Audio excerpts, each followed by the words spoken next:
Hey there everybody, welcome back to the Planes, Trains, and Comics channel. My name's Matt, and today we're going to review Trojan number 1.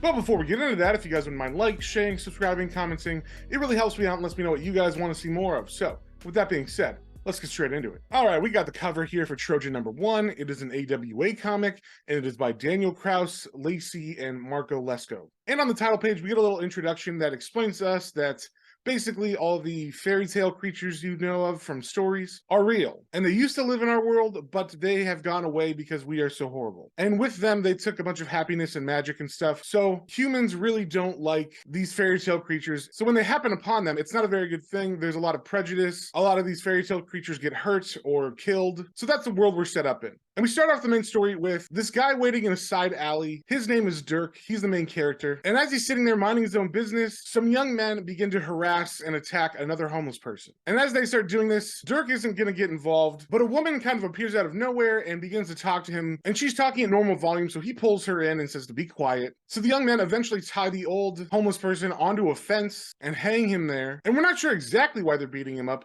They keep calling him a fae, which we're not exactly sure what it is. But the woman keeps asking Dirk should they do something about it, and Dirk just wants to stay out of it. So as the beating continues, it gets worse and worse, and Dirk decides to get out of there before it gets any worse, and the woman is very concerned. She wants to call the police or something. And as they leave, we do cut back and we see that the old man was in fact some kind of fairy tale creature. So it seems like the word fae is just a derogatory term towards fairy tale creatures. So we cut back to Dirk and the woman, and it turns out she wants something from him. It wasn't an accident that she found him in the alley. And apparently what he does is very illegal because he tells her to stop talking outside and brings her into a building and asks how she knows about him and his business. And she says that she actually researched him, knows all about him and his business and where he lives. And it just so happens that the building they're in was an old restaurant and there's a knife on the bar. And as she talks about how she has so much leverage over him and how he needs to help her because of that, he grabs a knife. And that's where I'm going to cut it. I don't want to spoil anything else. So this is a pretty interesting book. It's kind of like a mix between Fables and Red Room. Like there's a lot of violence and messed up stuff that happens to the fairy tale creatures. But I'm not really sure if it's more on the Fables side where there's more fairy tale stuff and less messed up things that happen, or the Red Room side where stuff is just super messed up.